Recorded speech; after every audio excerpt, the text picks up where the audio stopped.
2주달 in your area. 자, 오늘의 주제는 바로 금리입니다. 여러분들 투자할 때 금리 결정하는 날 차트 한번 보셨어요? 그때 차트 보면 막 위아래로 요동치죠. 결과 발표 전까지. 그만큼 투자 시장에서 엄청 중요한 요소거든요, 금리가. 그래서 이 금리라는 것의 의미를 좀 알고 이게 주식시장에 어떻게 영향을 주는지까지 한번 살펴보겠습니다. 자, 금리 말 의미만 보면 돈의 이익이란 뜻이거든요. 사전적인 의미를 한번 보면 돈을 빌려주거나 빌릴 때 적용되는 이자의 비율이다 라고 나와 있어요. 이게 쉽게 말하면 여러분들이 대출한다고 가정해 봅시다. 대출하러 A라는 은행에 갔어요. 그러면은 여기서 어떤 결과를 주나요? 한도라는 것을 먼저 주고 이 한도에 해당하는 이자를 붙이죠. 이 결과를 보고 여러분들이 대출을 판단하는 건데 여기서 말하는 이 이자라는 명목이 금리입니다. 금리. 근데 여기서 지금 이자로 나오는 이 금리는 사실 우리가 주식시장에서 말하는 금리 결정할 때 그 금리랑 약간 달라요. 네, 약간 다른데 투자할 때는 기준금리를 이야기하거든요. 자, 다음 슬라이드에 나올 건데 이 기준금리라는 거는 말의 의미 그대로입니다. 기준이 되는 금리인데 보시면 우리는 미국 회사 투자하니까 미국의 기준금리에 대해서 기준을 두고 알아볼게요. 미국의 중앙은행인 연방준비제도가 통화정책을 수행하기 위해 설정되는 정책금리이다. 자, 아까 예시로 똑같이 보면 A라는 은행에 대출하러 갔어요. 자, 이게 한도가 나온다 했죠.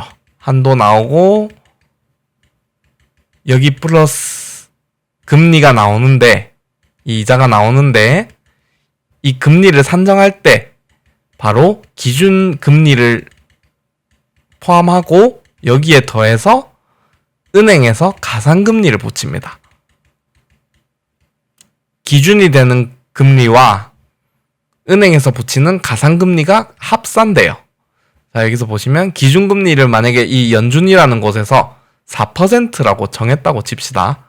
그럼 이 기준금리 4%에 더하기 이 가산금리는 여러분들이 맡기는 담보물 아니면 신용점수에 따라서 그거에 따른 프리미엄, 그러니까 돈을 은행에서 빌려주면 여러분들한테 그거에 따르는 보험 차원에서 받아야 되는 돈이 있을 거 아니에요. 수익이나. 이제 그거에 따라서 개개인에 맞게 요 할당량을 붙이는 거죠. 그 총합이 금리가 된다. 여러분의 은행 이자율이 된다라고 보시면 되고 이 기준금리를 정하는 연방준비제도가 어떤 곳인가 한번 보겠습니다. 자, 다음으로 연방준비제도의 구성에 대해서 한번 살펴보겠습니다. 연준은 이사회 7인 제롬 파월, 요 사진에 보이시는 분이죠? 이분이 의장으로 계시고 필립 제퍼슨, 미셸 보우먼, 마이클 바, 리사 쿡, 스티브 미란, 크리스토퍼 월러 7인으로 구성되어 있습니다. 여기에 더해 12개의 지역 연방준비은행이 있는데 이거는 그냥 지역은행이라고 보시면 됩니다. 지역은행이 12개 있다 라고 보시면 되고 이 사람들이 모여서 6주마다 FOMC 회의라는 걸 열거든요. FOMC 회의. 여기서 금리 결정을 보통 하는데 지금 현재 미국의 경제 상황에 맞게 정책의 방향을 결정하는 회의거든요. 거기에서 투표권이 12개 주어져요. 그 12개 중에서 이 이사회 7인은 필수적으로 포함되어 있고 자, 이사회 7인 더하기 여긴 12개죠. 지역은행은 12개인데 여기서 뉴욕 연은이라고 뉴욕에 있는 은행은 미국의 금융 허브라고 보시면 돼요. 가장 중심이 되는 은행이라서 여기도 상시 권한을 받거든요. 투표권을. 그래서 여기 하나. 그러면 총 8개 나왔죠. 4개만 더 나오면 되는데 지금 여기서 11개 남았잖아요. 맞죠? 여기서 뉴욕 연은을 빼면 11개 은행이 남는데 이 중에서 4개 은행이 순차적으로 돌아가면서 투표권을 받게 돼요. 그러면은 12개가 총 맞춰집니다. 그래서 여기서 이제 투표를 하게 되면 금리에 대한 결과가 나오죠. 자, 결과가 나오고 그거로 실행하게 됩니다. 자, 다음으로 보시면은 이 연준이라는 곳에 목표가 있어요. 많은 목적이 있지만 그 중에서 가장 크게 이뤄야 될 게 물가 안정과 최대 고용입니다. 한마디로 물가를 안정시켜서 이제 경제 성장을 안정적으로 하겠다. 경제 성장을 안정적으로 하겠다는 의미고, 미국의 최대한 많은 국민들이 일을 함으로써 생계를 유지하게, 미국 자체가 건강한 국가가 될 수 있도록 만드는 곳이 연준의 책임이라고 보면 됩니다. 자, 근데 이거랑 금리랑 무슨 연관이 있을까요? 금리가 어떻게 이거를 맞출까요? 자, 다음을 보시면 기준금리 변동에 따른 효과를 좀 정리해봤는데요.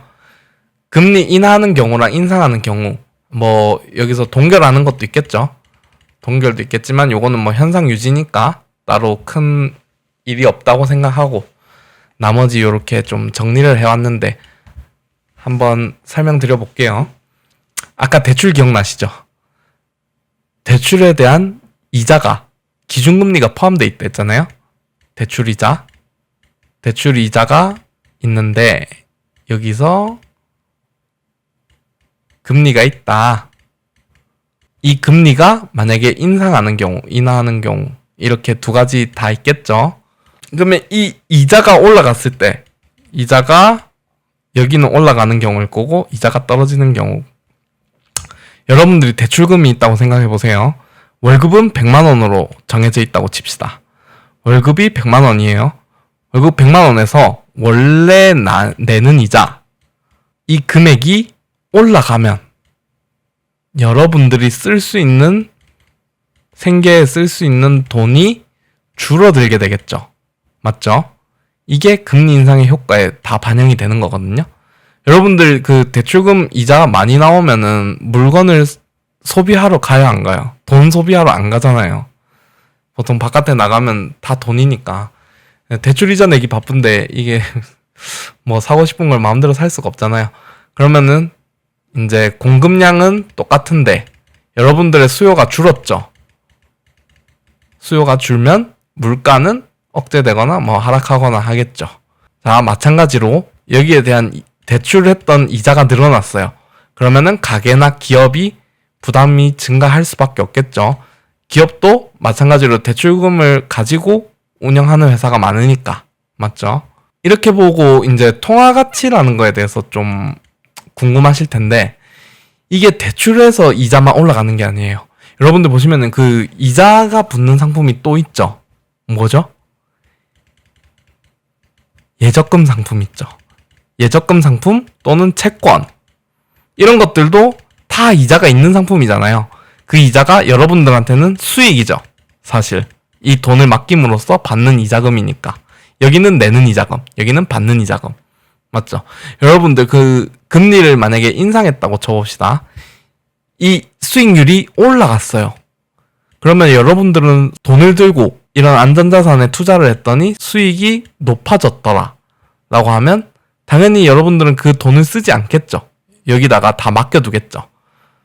그렇게 되면 인기도가 올라갈 거 아니에요.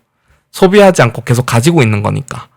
그래서 그 통화 가치를 상승한다고 이야기하는 겁니다. 시장의 공급이 줄어드니까. 그래서 통화 가치는 상승하는 거고, 자산 시장에서는 왜 조정이 오냐? 여러분들 재무제표 보잖아요. 왜 회사 실적 발표 같은 거 보면 뭐 A라는 회사에 투자했다고 칩시다. 투자하고 여기서 이제 재무제표가 나올 거 아니에요. 그러면 그 상품에 대한, 아까도 이야기했다시피 그 회사도 대출을 당연히 끼고 있겠죠. 그러면은 이자가 발생될 거 아니에요. 대출이자. 그 금액이 이렇게 인상될 때 올랐다고 생각해 봅시다. 대출이자가 올랐어요. 그럼 여러분들의 상품의 수익성은 어때요? 상품 수익은 떨어질 수밖에 없겠죠.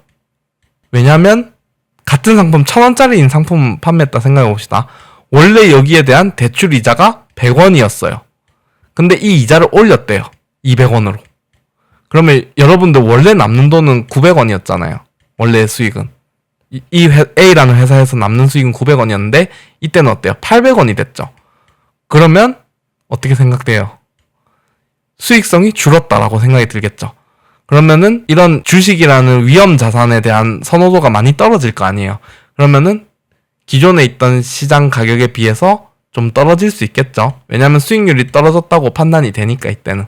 이거를 선반영해서 이제 금리 인상 시기에는 주식을 파는 위험 자산에 대한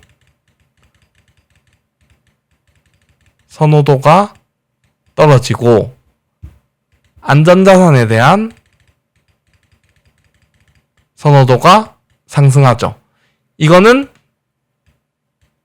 반대가 되겠죠. 여기 금리라는 경우에는 다 반대의 이야기들이거든요. 네, 이렇게 보시면 되겠습니다. 좀 글이 좀 알아보기 쉬우실지 모르겠는데 이게 좀 많이 연습할게요. 자, 다음으로 좀 이해가 되시나요? 들어봤을 때. 필요하면 뭐 이 부분에 대해서는 좀 더 상세하게 뭐 영상을 하나 더 만들어 보든지 할 생각이 있어요. 네. 뭐 경제지표 이야기하면서 어차피 금리 이야기는 빼놓을 수가 없기 때문에 네. 그렇습니다. 자, 이 금리라는 것에 대해서 이제 좀 이해가 되셨으면 실질적으로 한번 봐야겠죠. 제가 가져온 자료가 한 5년치거든요. 5년 동안 이제 좀 큰일이 있었던 것들. 금리의 조정이 중요했던 시기들, 뭐, 이 변동폭이 크거나, 네, 그런 시기들을 좀 가져왔는데, 실제로 한번 적용해보는 시간 가져보겠습니다. 2020년 3월에, 자, 이때가 아마 원래 기준금리, 기존의 금리라고 할게요. 기존 금리가 한 1.7% 정도 때였거든요. 거기서 여기까지 하락시킨 거예요. 목표를. 0%대 금리, 제로 금리라고 하죠. 이게 왜 그랬냐 하면 코로나19 있었죠. 코로나 때 우리가 그때 어떻게 했어요? 다 비대면이었잖아요.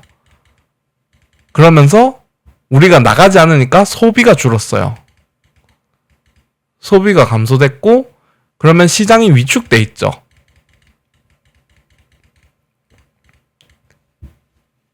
방금 전에 한번 보시면은 시장이 위축돼 있을 때는 경기를 활성화하려면 어떤 걸 해야 하나요? 금리를 인하해야 되죠. 그래서 여기 보시면은 3월 달에 0%대까지 급하게 금리를 내려요.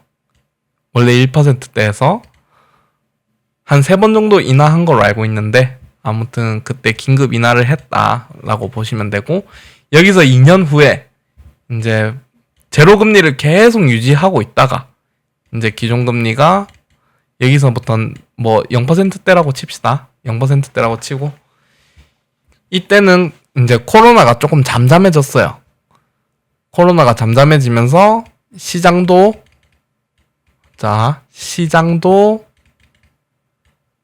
위축 국면이 아니라 확장 국면이었죠.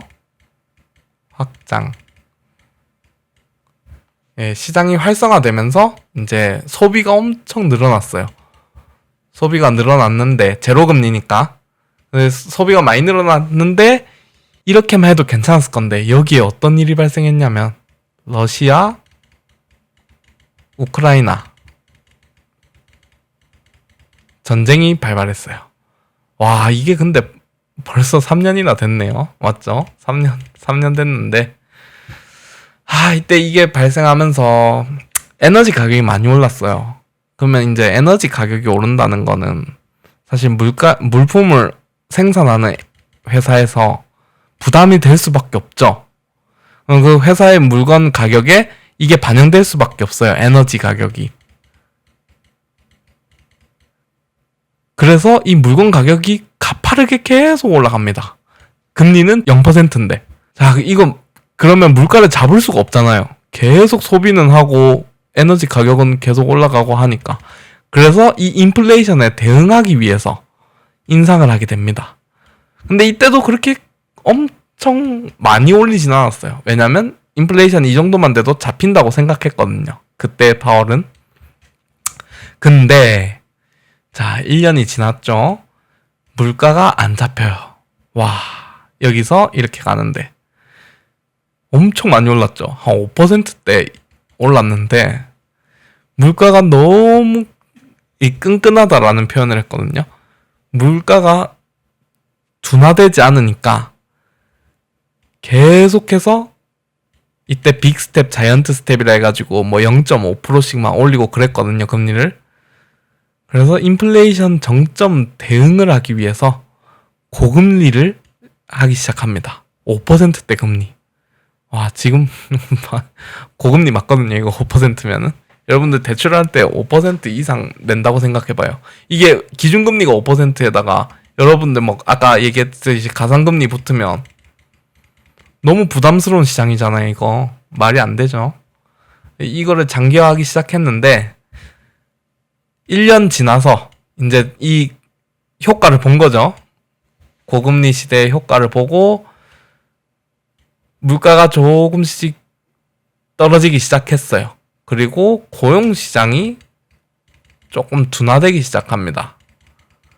아까 연준의 최대 목표가 최대 고용이라 그랬잖아요.